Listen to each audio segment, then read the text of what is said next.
So I would like to introduce Dallán, who is going to be doing a workshop today on chants. Hello, everyone. I'm going to first start by telling you a little bit about this method. It is taken from a therapy known as EMDR, which is eye movement desensitization and reprocessing therapy.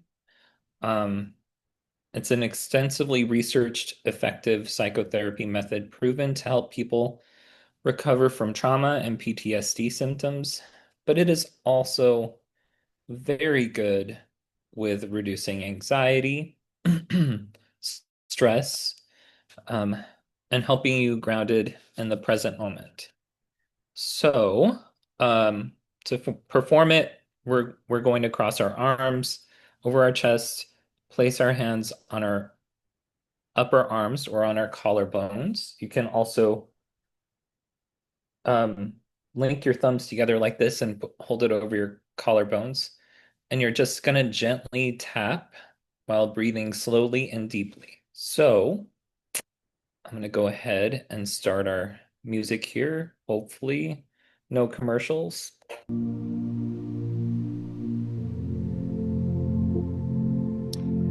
All right. So sit or stand comfortably.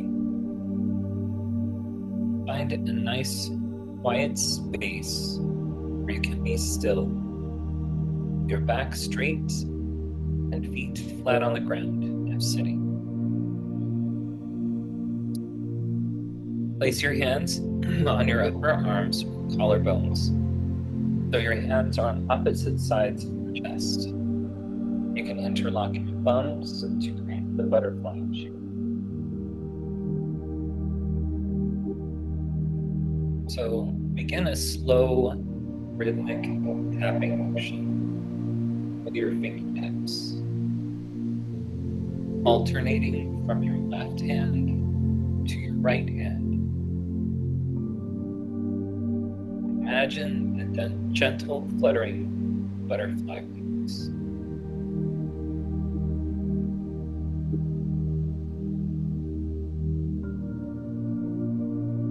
Inhale slowly through your nose and exhale slowly through your mouth.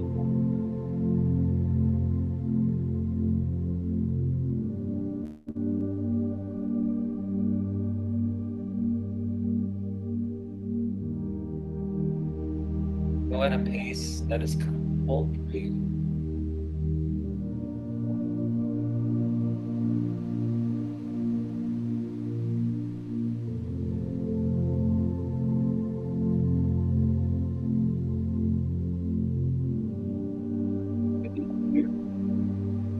And the sensation to tap.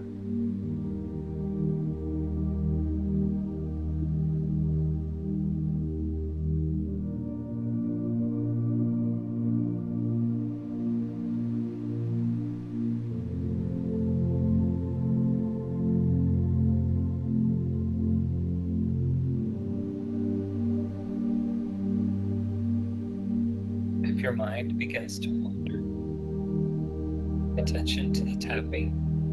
Turn right and through your nose.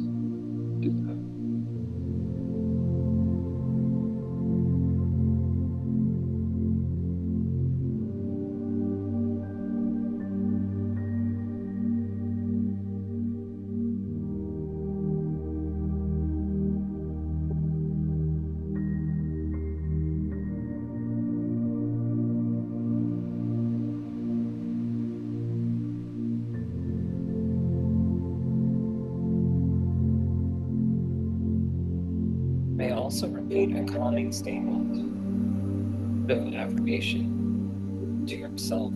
Tap.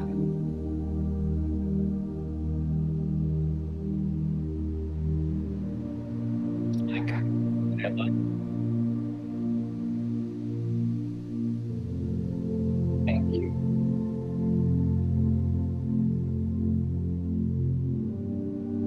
Been sorry.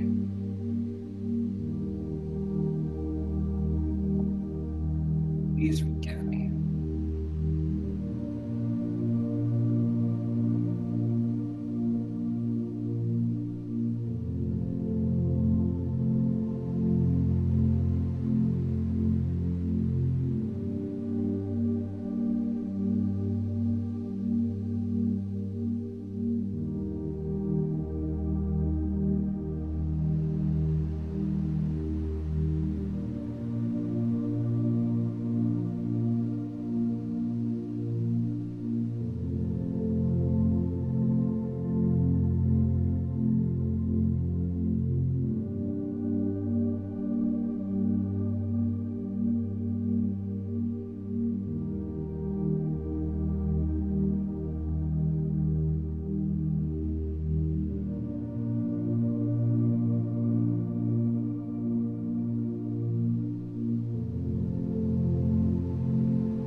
Notice how your body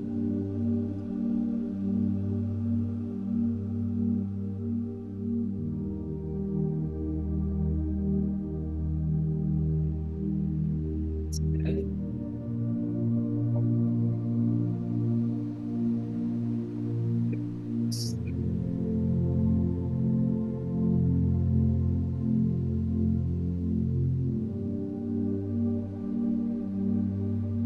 body.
You send the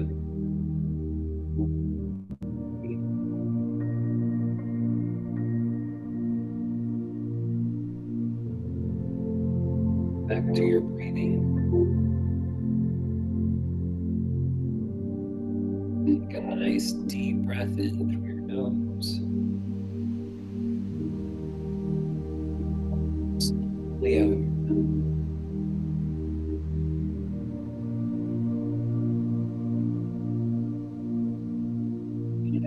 Breathing deep.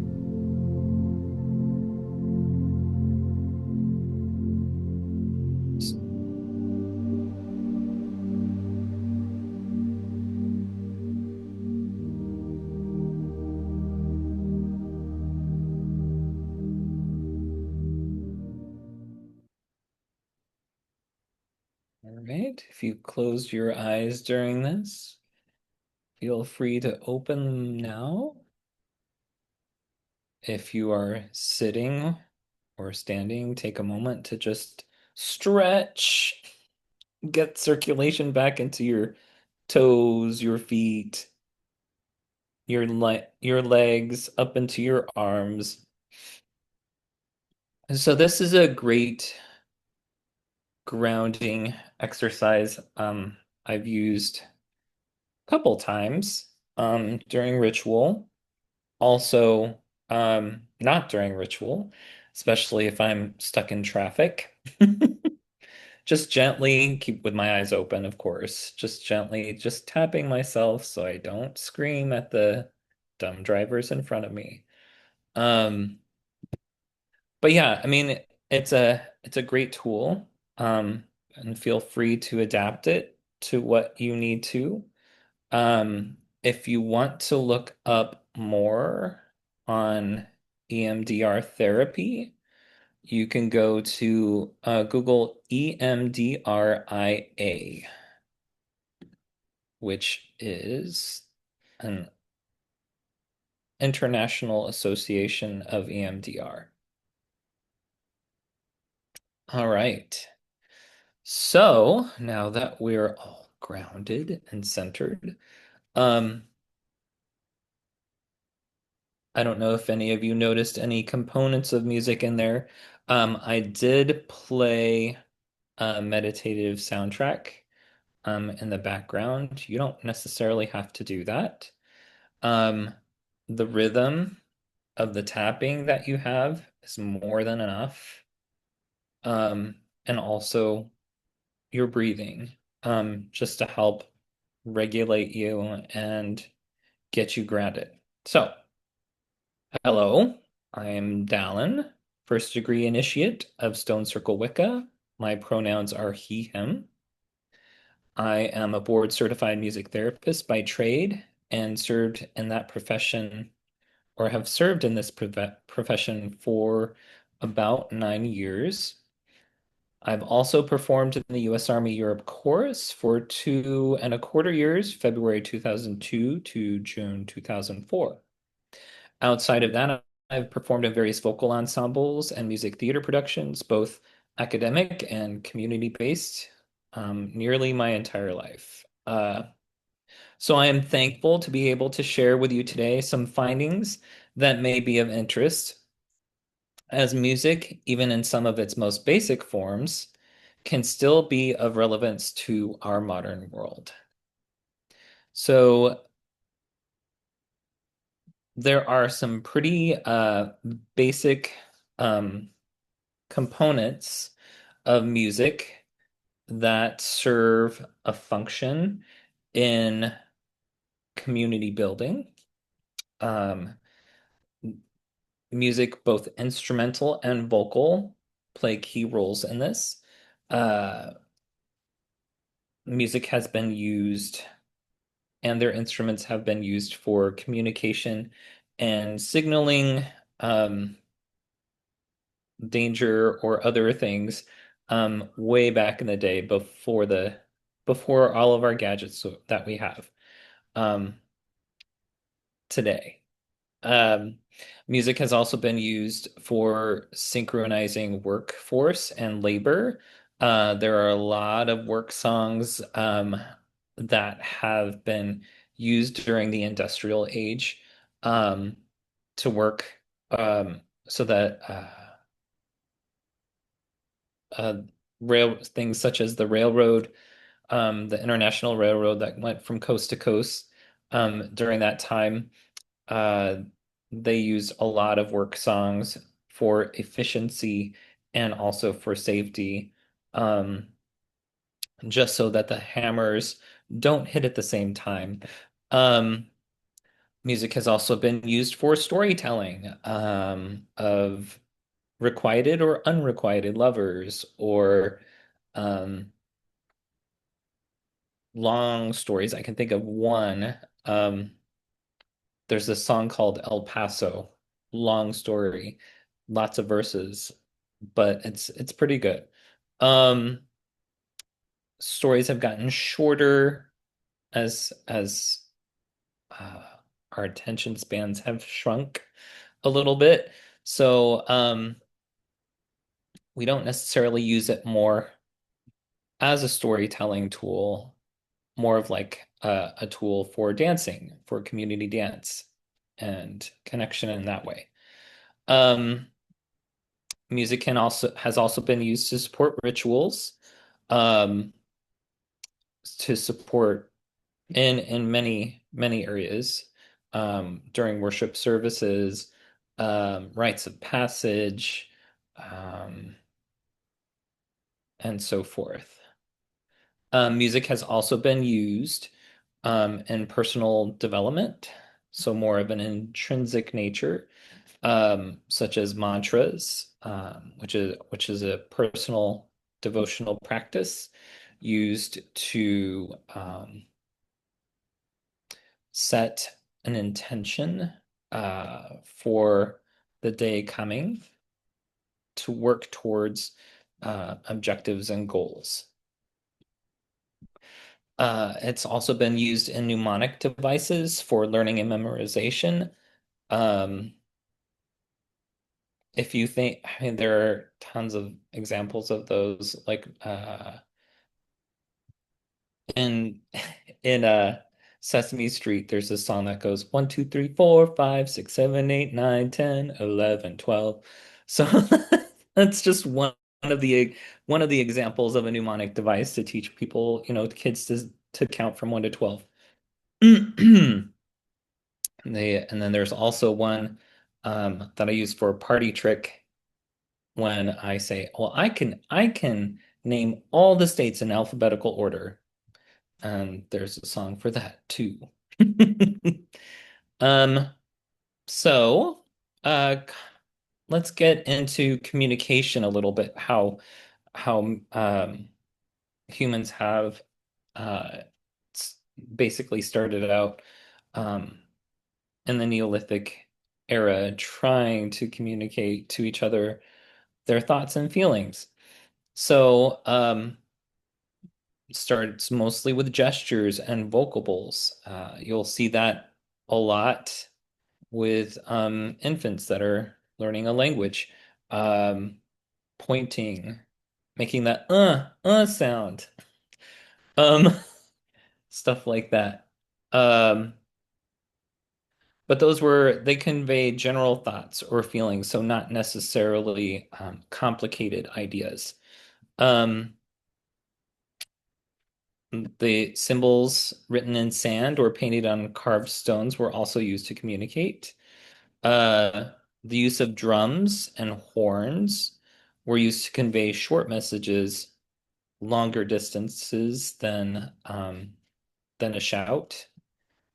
After that, paper and utensils such as quills or brushes were utilized to communicate longer messages after the invention of language that could travel farther um, via carrier or pigeon or whatnot. Communication in the here and now. There's the invention. My timeline might be a little messed up, but um, the telegraph, the telephone, followed by all of its variations, the invention of the computer, followed by the internet, all convey thoughts over vast distances, but feelings are a little bit harder because, again, with things such as text messages or emails, we can always read into them because we're not hearing the person actually stating their purpose. So, music conveys both thought and feeling. Um, it could be subtle and lurid, clear and opaque, harmonious and discordant. Traditionally, music held many purposes I've already mentioned previously, but due to time constraints, we're not going into the storytelling aspect of music with um, the subtle nuances that a melody would have, or even a, a choir. Um, But what I would like to make a distinguishing or like to distinguish for you today um, is the use of chant for communication. So I'm not talking about the Gregorian chant. That's different. There's nothing wrong with it. It serves a sacred purpose um, and an expression in a unified voice. Um, just some variances that I'm going to just to illustrate the differences a little bit between Gregorian chant and our modern day chants. I'm just going to break down Gregorian chants a little bit. Um, so Gregorian chants are without a regular repeating pattern of strong and weak beats, or even a consistent meter. Um, their direction, the movement of the melodic line, is directed by a schola cantorum, a, a choir of singers, or a cantor. Um, and I believe Pope Gregory the First was credited with this and developed a standardized way of notating chant and directing Gregorian chant. Um, Another difference with Gregorian chants and our modern day chants is that the melodic line. So it consists of 8 distinct modes, and you can look those up. But each mode comprises a diatonic scale with a within the compass of 1 octave. Um, and there are 8. Two of them, well, one of them, there are two that weren't mentioned. Ionian and Aeolian. So Ionian is what we know as the major scale in Western music, and Ionian. And then Aeolian is the minor. Um, so those add those two on to the other 8 that I had mentioned. So there are a total of 10. Um, so with Gregorian chant, it leads to expression over structure and predictability, giving the music a more of a organic or fluid feel. And example, that's what's known basically as free rhythm. Um, that's without a meter, without a sense of a strong or weak beat. Um, Examples of free rhythm in modern music can be found in cadenzas in classical music and improvisation and soloing in jazz. Trying to be mindful of time. So, because I do want to get to the workshop portion of this. Does anyone have any questions so far?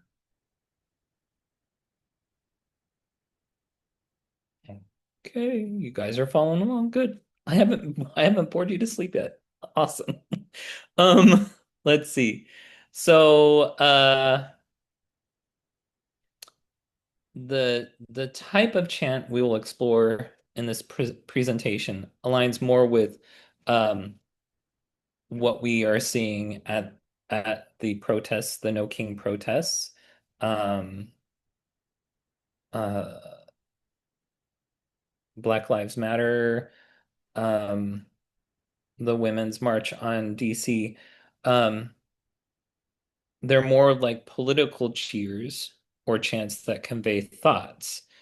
Not necessarily saying that screaming at the top of your lungs isn't expressing a feeling, because it sure does, but um, it's much more organized and cohesive. And these chants are very catchy. Um, and the reason for this is that political chants often involve simple, repetitive, rhythmic messages that galvanize a group to speak their message with one voice. So I'm going to explain just a common breakdown of one. This one chant starts out with a caller. Um, so this is a call and response chant. The caller will say no hate, and then the crowd will say no fear. So caller says no hate, the crowd says no fear. Repetitive choruses are will have a memorable phrase stressing more of the core message that creates unity. So the caller will say no hate, the crowd will say no fear, and together they say refugees are welcome here. Um, I do remember being at a demonstration during his first term using that chant. So another key element, so there's the call and response, the repetitive chorus. Next is the rhyme and meter. So rhyming words and predictable rhythm make for a catchy and cohesive message. So fear and hear um, are the rhyming parts. Um, so that's the third component of that. And then concise and direct drive, um, con concise and direct messages will really drive the message home. So, um, hate and fear identify the opposition, and refugees are welcome is the desired outcome. So, let's see. Structure contributes to impact. So, the the things that really why this works so well is why these chants work so well is that they provide a shared language that unites into a single cohesive voice. Those Another impact that you might feel if you participate in these chants is solidarity. So participating in chants together creates feelings of solidarity and a shared purpose, especially important in political activism. Um, you don't want a chant that falls flat and then people just start walking away. Like, because it doesn't resonate with them. Uh, Another contribution or impact to chants is that its reach. It's a simple unified message can be shared far beyond the immediate location through social media and repetition of a shared message. Um, I love I love seeing snippets of crowds when they are full on getting in their chant and they're just letting it rip, and you can really see that intensity build. Um, it's and if you haven't done it yet, it's kind of like if you were to go to a football game, um, and doing the cheers there. It's kind of along the same lines. You have your opposition on the other side of the field, and you want to like intimidate the players on the field. So it's all what's the word? It's quite similar to political chants. Uh, it also has a psychological impact on the participants and those that are engaged in in saying these chants. It gives them a shared sense of communal identity. They feel more secure in their voice, and they feel safer in taking collective action. Um, which, if people are new to political activism, um, chants are a great way to get them started, and to keep them going. So, all right. Well, let's see. We are going to do move into the workshop phase of this now. Um, so I think I said last night to come back or thank cheerleaders after our game night last night. So that was just a subtle hint as to like get you thinking about um cheering and what things you can bring to this workshop. So, each of us will pick a message. It doesn't necessarily have to be political. You can make one up for funsies right now. So it could be whimsical. It doesn't have to be serious. So, let's see if I can come up with one real quick. Uh,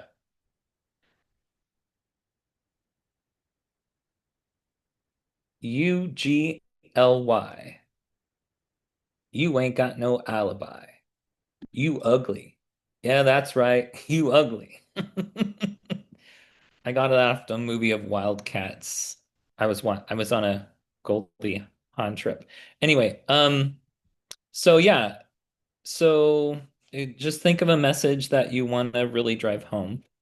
And next is to create a call and response within the meter of your message. So UGLY, you ain't got no alibi. So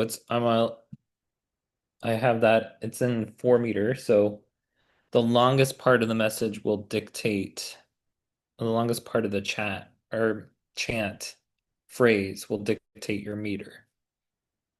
So I'll give you a couple minutes. Do you want me to play some cheerleading for background while you work on that? I don't want to like jam you up a little bit, but if you are running a little dry, you can go ahead and look it up. Um, Oftentimes, also with chants, people rewrite them, um, which is a good way to like kind of do things spur of the moment.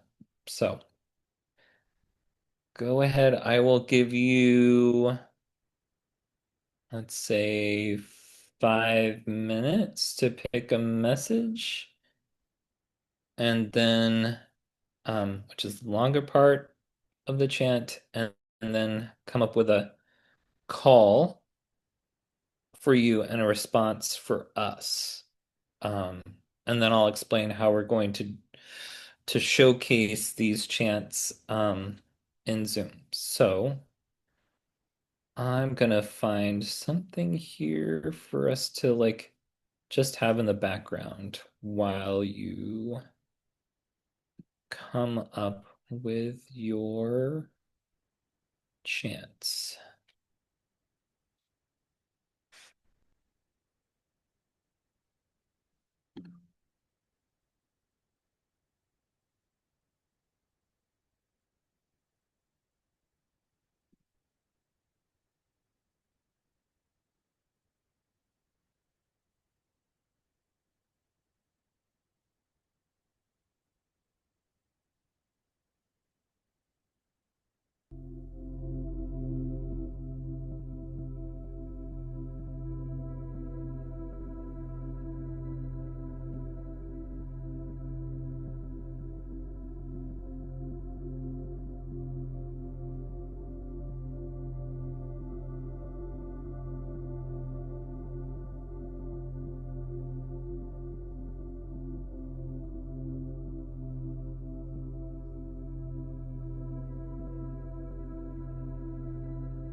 us a couple more minutes. If you finished already, go ahead and use the raise hand function so I know that you are set.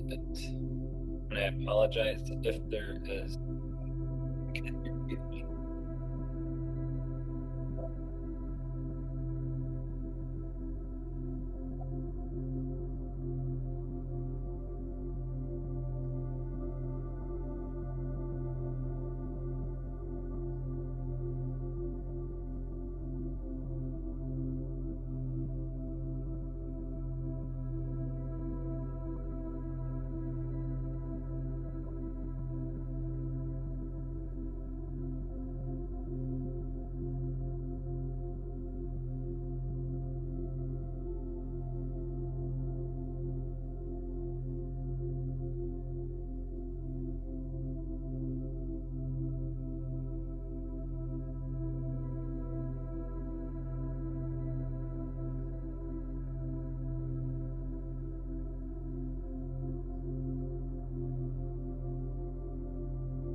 Right. Just give you a few more seconds to wrap up. Um, while you're doing that, I'm just going to give you um, some trivia about cheerleading in the United States. So, cheerleading started out as an all-male activity and was considered a male-dominated sport before World War II. It was originally led by men at college football games, and it wasn't until after the war that women began to participate and eventually became the majority. So, yes, dudes, cheer. I wasn't a cheerleader. I played water polo, so I missed that season of the sport. All right. I don't know if who wants to go first? Um, I can go first. okay, Eldritch. Okay. Can you still hear me? Yep.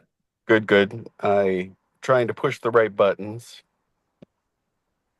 So, uh here's it's a three-line chant. Hmm. The first one says, "Don't delay another day. Universal health care for the USA." D- Okay. don't delay another day. Universal health care for the USA. I think I got to get rid of the in the U. Maybe. Yeah, don't delay another day. Universal healthcare has a lot of syllables. Universal healthcare has a lot of syllables. But it's really a core message that I want to get across. You know, all this stuff that we're dicking around with healthcare and Medicare and Medicaid and insurance brokers and all this stuff is just horrible. Hmm. And Can you other use another countries, word? Can you use another word besides universal? no, because that's what it's called, universal healthcare. So what was the first part? Don't delay another day. Universal healthcare all the way. All the way. I like that. Or I just should have been a cheerleader. or universal healthcare USA. Universal Oh, I healthcare like that too. USA. Yeah. So Hmm. it's to the point Yep. Yep. because then speakers could riff off of America is the 39th country in the world to offer universal healthcare. We're still not on the list. Something like I that. like that. Okay. So yours would be more of like a unifying one. So Yes. so it's not a call and response. How would you teach that to a crowd? I teach it by call and response. Don't delay another day. Hey, don't delay another day. Okay. Universal healthcare, USA. Universal healthcare, USA. And then as the chant gets going, we can do it in a unified way. I Sweet. also like the way that I've seen groups do it, where you have like five people that are your accomplices. Hmm. So you say it, then they say it, then the crowd says it. So you have a plant. You have plants Yeah, and so that spread out. without microphones and without speakers, you have Mhm. not just one voice trying to shout to a whole audience. Here's the one person, the other group is that's a human loudspeaker, and then the whole crowd follows in. But you just have to be really careful, I guess, for stepping it out so that people will get it. Right. I mean, you could also add like a clap, stomp while you're teaching it so that Oh people yeah, are unified as far as the meter goes. yeah. So clap, Kind of like having stop, a drum clap. major. Yeah, no, that also gets people to get ready to pay attention Hmm. so that they know something's coming up. I like that. I'll add that in clap, stomp, clap, stomp. Hmm. Thank you. Yeah, cool, cool. I like that. That was really neat. I like that a lot. Yeah. Yay. All right. Who wants to go next? David does. I'll go. Um, so I like Eldritch's better because it's positive. He's not like, but mine's a little more negative. So I have four lines. Okay. I- ICE, stay away from refugees. ICE, we want you to set them free. Okay, how would you shorten some of your longer lines?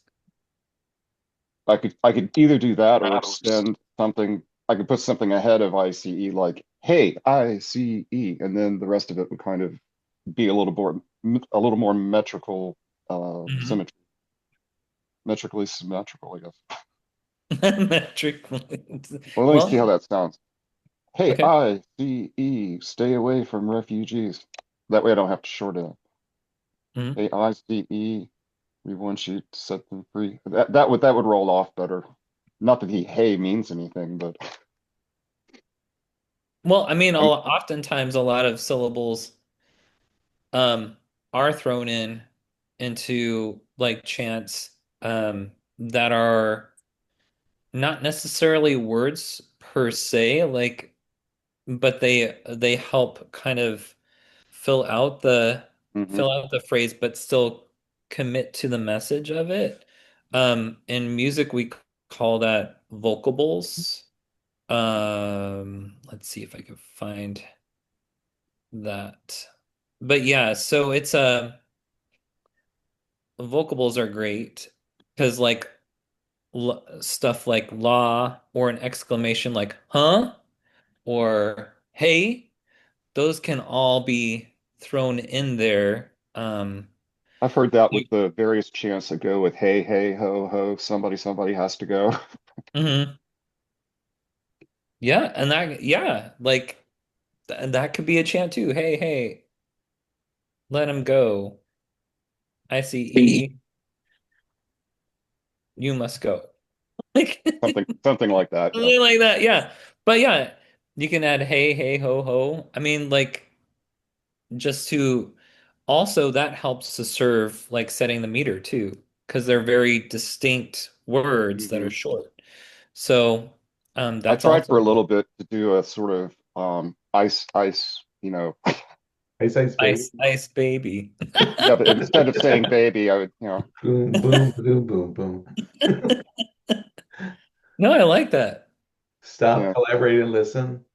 All right, Well, stop. I messed around with that for a while, but I didn't come up with anything that was a nice gripping chant. Not that the other one I did was all that gripping, but No, I thought so Ice Ice so can Baby would be. you do it for can you do it for us again? Because I just want to hear it.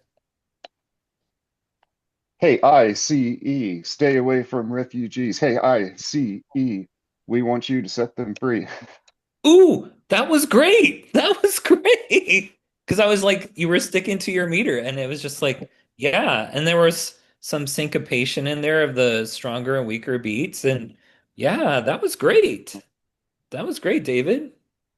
I like that last version. That was awesome. That was awesome. All right, Mel, you're up. Okay, so mine kind of takes a different take, and mine's not political. I was trying to think of a message, and mine was like advertising this retreat. So, and I'm remembering like when I was in middle school, I went to like summer camp, Hmm. and each day different cabins got to do the things where like march out and put up the flag and stuff. And everyone would have a chant or whatever when they did it. And so it's kind of like an army kind of chant. You're kind of marching and all that kind of stuff. Hmm. So our cabin was the chipmunks, and our rivals were the woodchucks.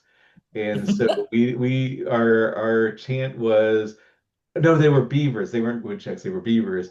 It was beavers, beavers, don't be blue. Bugs Bunny has buck teeth too. So, so that's kind of like mine. Kind of takes more of a kind of a, I guess, kind of a marching kind. I don't know. That's kind of what it reminds me more of, and it can be kind of done with like the first lines like being done by the drill sergeant or something, and then Hmm. the next line is like the people marching or something like that. So Yeah, yeah. I mean, when I was in the service, we called those cadence callers. Those, yeah, and I had to do it once, and they just like went no, no, as I was too whimsical with my cadence march. okay, I picked the yellow bird with a yellow bill. yeah, If you know that one, it gets pretty dark okay. towards the end of it. But yeah, they can also be used in marches. Cheers and cadence calls are like an extended version of a chant. Yeah, Yeah, so sure. I figured saying Brotherhood by the Bog I is got kind a of wordy. smaller, just So, print one page, uh, and I want to send a PDF to. Do you have an email? I muted him. Sorry, go ahead, Mel. I got him. oh, okay. Got it. So Brotherhood by the Bog was kind of like long to kind of put into a chant. So Hmm. I went with the elders' suggestion to call it B3, which he suggested at one of our meetings. Hmm. So I've got It's So Good. We come to B3 for Brotherhood. We don't take no orders. Our retreat crosses borders. It's so fine. Join us for a good time. I'm not Okay. sure how like the syllable kind of thing goes, but that's kind of Well, what I've got to start out with. So no, and that's a good start because like if you find yourself um falling short mhm. in the shorter sentences as far as syllables go, Yeah. you can you can add a vocable to it, like hey, Okay. hey, ho, ho, or Okay. um, and you can also add a little syncopation to it, like um, because you're using the voice percussively, there's no sustaining of notes to hold Okay. that space Okay. in in a in a bar of music. So Uh-huh. you have to use like a little more syncopation to it. Okay. Um, but yeah, I mean, like there are ways to kind of add to it. Uh-huh. And you'll see that a lot in oh God, it was a form of dance and chant that fraternities and sororities use. I think it's called step dancing, but I could be I've wrong. heard of step dancing, so Where they also add like um messages in it okay. when they're talking about their fraternity or their sorority. So that's also another good if you want to get really fancy, that's another good source to tap into um to get ideas to like really be flashy with it. Yeah. I wonder why we don't have step dancers at at these demonstrations because that would be awesome. Like would It really really. depends on whether they're in motion or if they're staying in one spot. Hmm. I remember when I went up to Richmond for Equality Virginia's Day of Action, the biggest group, this was in 2020 before the pandemic was declared. Um, the biggest group was the ERA, the pro ERA group, and I could hear them chanting from inside the building when I was visiting my delegate. I mean, Nice. clearly I could hear them. It sounded like they were right outside his window. So, That's so awesome. it was awesome. Now they did have people inside as well, but they weren't chanting. They were talking with their representatives. Hmm. A lot of them had their own T-shirts, but not all of them. But I was impressed. I was really impressed that I could hear them from inside the building. That Yeah. was some that was some impressive chanting. Yeah, yeah. And the cool thing about it is once people start getting into it and once they build the confidence in that chant and they're like, yeah, I know this, and they start really getting into it, they really pump up the energy levels. I mean, they just keep growing and growing and growing until like they Hmm. explode. And it's just you can hear them through solid walls and stuff. But yeah, I mean, like it's a great way to build that solidarity in a movement, to deliver your message in a way that could be understood clearly and that people want to be heard. So that's all we have time for today, folks. Any other questions before we wrap this up and I hand it back over to Mel?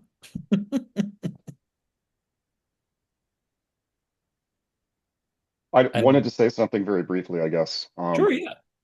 I wrote an article for a pagan newspaper, and it was about drumming, and I did a lot of research for it. And when you were talking about communication, evidently one of the things that the Europeans didn't understand when they were first colonizing Africa was that Hmm. the drums were being used to warn people that they were there. Um, Hmm. the different beats communicated different things, but they went over long distances. Hmm. And this is well before the telephone and all. Well, they didn't even have that in Africa at the time, even if it had been invented. Um, Hmm. so, I mean, it put the Europeans at a disadvantage because number one, they didn't understand that communication was going on. They just thought it was drumming. Um, and I was surprised at how many miles that these things get. And then they would be picked up. It would be relayed, you know. Right, right. So it was It's pretty impressive. amazing. Yeah. Yeah. And I think that's why drums were outlawed um at plantations because of that capacity to communicate an idea over an extended distance. They didn't want people to like collaborate and network and band together by taking away that tool of communication by outlawing drumming. They were left, isolated. So, um, but yeah, that's a good point. Yep, yep. All right, Eldritch is muted. So if he's talking, we don't know. Mel, do you have anything else you need from me or No, I thank you so much for doing this workshop for us. yeah. And I'm just going to say what we've got left for the rest of the day and the rest of the retreat. Unlike other days, we don't have a meal break in between this Yeah, afternoon, but we do have breaks between the workshops and activities. So at 3 o'clock, we have the history of werewolves with Denny Sargent, and then at 5 o'clock, we have a werewolf banishing, or a ritual of banishing in the werewolf tradition. So we're not like banishing werewolves. We're using werewolf energy to banish stuff around us that doesn't need to be there. And then from 7 to 8 o'clock, we're gonna do our quick closing the quarters for the weekend, and then we'll have a wrap-up session. sweet. And that's all we have left this weekend. Right So I hope on. to see everybody in 30, 40 minutes Hmm. for Denny's workshop. So Yep, and I'm gonna go run and get some more protein yeah, that's a good idea. so I don't turn into a ravenous wolf. Well, we might need that, and like, especially for the ritual.